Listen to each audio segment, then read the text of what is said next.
La mañanera de Ángel correspondiente al viernes de la semana que laboralmente hoy termina.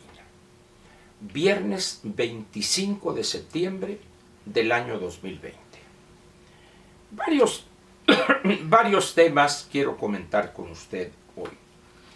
El primero, por la importancia que reviste y el impacto que seguramente va a tener cuando se discuta la próxima semana en el Pleno, el jueves, si no estoy equivocado, es el proyecto que el ponente Luis María Aguilar Morales, que fue presidente de la Suprema Corte antes del actual, elaboró en relación con la chafa, amañada, demagógica consulta que el presidente insiste en llevar a cabo para enjuiciar a varios expresidentes.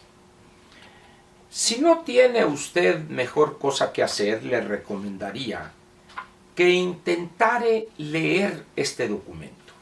Si bien es un documento de 43 cuartillas, pero la verdad es que al estar en, como se dice, doble espacio, con márgenes izquierdo y derecho muy amplios, lo puede usted leer sin mayor problema, quizá en unos 15 o 20 minutos posiblemente, ¿verdad?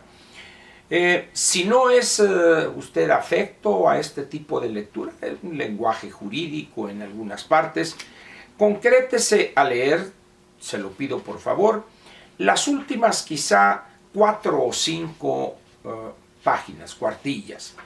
Pero lo que evidentemente no debería dejar de leer son los puntos 122 y 123. El 124 es la conclusión de todo lo que plantea el ministro Aguilar. Pero le voy a leer la conclusión, que es el punto 124, y ya si usted quiere ir a buscar el texto completo, lo puede encontrar sin mayores problemas, pero repito, es el proyecto, es la posición, producto de su experiencia en materia de derecho constitucional, del ministro que elaboró, repito, este proyecto. Si bien algunos ya lo dan como un hecho la aprobación en el Pleno, yo tendría una actitud un poco más cauta, vamos a decirlo. Es claro para muchos que el texto está impecable desde el punto de vista de la inconstitucionalidad de lo planteado por el presidente. Sin embargo, como diría el conejo de la suerte, donde menos se espera, salta la liebre. Pero le leo del punto 122, que es en la última cuartilla. Dice: si bien cada uno de los motivos expuestos es por sí solo suficiente para declarar la inconstitucionalidad de la materia de la consulta popular, ojo, la suma de todos ellos permite concluir que se trata de un concierto de inconstitucionalidades. Dicho en lenguaje popular o en buen cristiano, lo que presentó el presidente en su carta es una porquería desde el punto de vista del respeto de la Constitución. Y luego concluye en el 124, esto que le dije es del punto 122, y dice: con base en las consideraciones anteriores, es decir, en las 123, que son en algunos casos un párrafo, 5 o 6 renglones, fácilmente se pueden leer, dice, repito, con base en las constituciones anteriores, esta Suprema Corte de Justicia de la Nación resuelve, ojo, único, es inconstitucional la materia de consulta popular a que este expediente se refiere. En pocas palabras, rechácese, tírese, quémese, échese a la basura, pero antes comuníquele al Senado que esta porquería que envió el presidente es total, cabal, rotunda y completamente en contra de la Constitución política de los Estados Unidos mexicanos. Hasta ahí el hecho. Muy bien, aquí está este documento. Veamos ahora las implicaciones políticas, que al final de cuentas sería lo importante. En los últimos días se han, vamos a ir juntado o dado, dos decisiones del Poder Judicial donde el presidente queda muy mal parado. El primero es el amparo obtenido por los integrantes de este grupo Frena para llegar a la plancha de la Plaza de la Constitución. Recuerde usted el operativo que se armó para detenerlos ahí frente al Palacio de Bellas Artes y en la Avenida Juárez.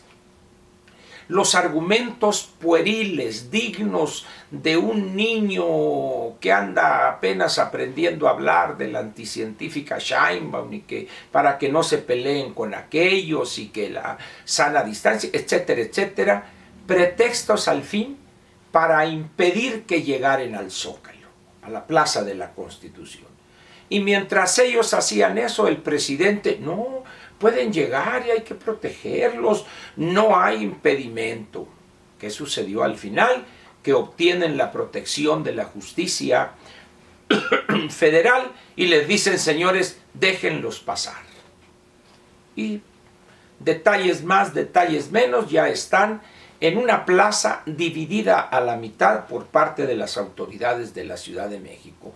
Aduciendo qué razones, no importa. El hecho es que están a la mitad.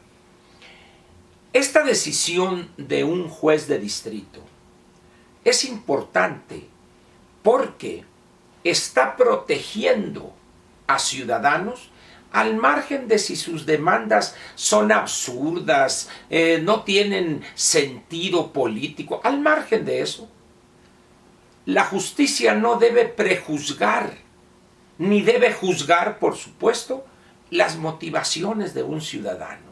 Que si no tiene conocimientos, que es ignorante, que si son fifíes, eso es irrelevante para la justicia. Por eso se le dibuja ciega. Recuerda usted que tiene una venda en los ojos. ¿Por qué? Porque debe apegarse a lo que marca la ley. Ese es el primer golpe políticamente hablando. Y el segundo golpe es este proyecto del ministro Aguilar. En ese momento uno debe preguntarse, ¿estaremos ante una nueva normalidad del Poder Judicial frente al Ejecutivo? ¿Será esa la actuación del Poder Judicial de respetar al pie de la letra lo que manda y establece la ley? Ojalá fuere eso, porque ya es el momento, ante el peligro que se ve, la institucionalidad, al peligro que enfrenta la institucionalidad de este país, es importante que el Poder Judicial aclare las cosas y defienda, proteja al ciudadano, pero también que proteja la constitucionalidad, que es el pilar de los tres, es quizá el pilar fundamental del Estado. Esos dos elementos, esos dos sucesos, esas dos decisiones de la Corte han, vamos a decir, colocado fuera de base al presidente. Es un hombre que nada entiende de leyes. Incluso él se dio el lujo en la mañanera, creo que de ayer o anteayer, de amenazar y dijo, ojalá los ministros no se sientan amenazados y escuchen el sentimiento del pueblo. Los sentimientos del pueblo, en una encuesta rarísima donde la gente dice sí, que sí enjuicien a los presidentes. Y como diría Paco Sea, buen abogado además, sentimientos del pueblo frente a la ley y la justicia, mis cataplines. Dicho de otra manera y en buen cristiano, procurar e impartir justicia no es un acto de medir la popularidad. Simplemente es una responsabilidad del funcionario, del gobernante, hacer que se respete la ley. Y no ser el primero, el gobernante, que la viole. De ahí la importancia, pues, de estas dos decisiones del Poder Judicial. Vayamos ahora a dos elementos que complementan esta situación. El periódico Financial Times trae ahora, hace 3 días, el 22 de septiembre, un largo artículo. Ellos le llaman The Big Read, la gran lectura, o una lectura larga, un texto largo, cuyo título es interesante: Pandemia política, el rebote de los populistas latinoamericanos. Y exhibe ahí a 3 personajes, fundamentalmente: el presidente Trump, presidente Bolsonaro y al presidente López. Sus pifias, desatinos, visión totalmente equivocada frente a la pandemia.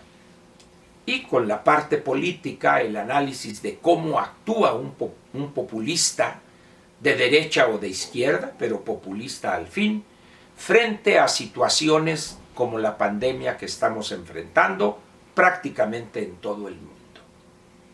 Y hay otro elemento. La revista The Economist, en el número que está circulando hoy viernes, es decir, el correspondiente a la semana que hoy iniciaría, un artículo muy interesante en su sección Las Américas. Dice así: AMLO's War Against the Intelligence. La guerra de AMLO en contra de la inteligencia, entendiéndose aquí el concepto inteligencia por el conjunto de personajes que influyen en la mentalidad, en la opinión pública, o los intelectuales, si gusta usted así. Y también le pone, como diríamos coloquialmente, una recia al presidente y su visión de la convivencia civilizada en una democracia. Si nosotros juntamos estos elementos y luego escuchamos voces del presidente donde dice: en la Conagua ahí manda el PAN y vamos a hacer una limpia. ¿Qué hicieron 6 subdirectores generales? No sé si les ordenaron presenten su renuncia, o los 6 de motu propio y al mismo tiempo, simultáneamente, presentaron su renuncia. Debo decirle a usted que la Comisión Nacional del Agua, dentro de la estructura del gobierno federal, es una institución con respeto a la parte técnica del funcionario, a la experiencia. El que se vayan simultáneamente los 6 subdirectores generales coloca a la Comisión Nacional del Agua en el peligro de que lleguen arribistas, que lleguen personas apoyadas solamente por el factor ideológico. Y eso es un peligro. Pero en fin, esa es la gobernación de López. ¿Cómo sintetizaría yo esto que le he dicho? México está en peligro. México, repito, está en peligro. Debemos tomar conciencia de esa situación. Ante la falta de resultados positivos, el presidente López está acorralado y prácticamente tomando decisiones sin la mínima racionalidad. Un gobernante que ha construido un gobierno unipersonal, que pretende implantar un pensamiento único, puede llevar a una situación muy, muy difícil, violenta en algunos casos, a un país como México. Hoy el presidente no gobierna, se deja llevar por la marea de las decisiones absurdas. Iba a decir estúpidas, pero prefiero dejarlo en absurdas. ¿Qué nos espera? Piense, por favor, en esa posibilidad. ¿Qué nos espera? Nada bueno con el presidente López. ¿Qué haremos una vez que esta situación estalle? Porque no hay forma de impedirlo con López. Le dejo esas preguntas, pues, y nos vemos mañana en la sabatina y pasado mañana en la dominical. Por lo pronto, agradezco su presencia en esta mañanera con la cual cerramos la semana laboralmente hablando. Hasta mañana.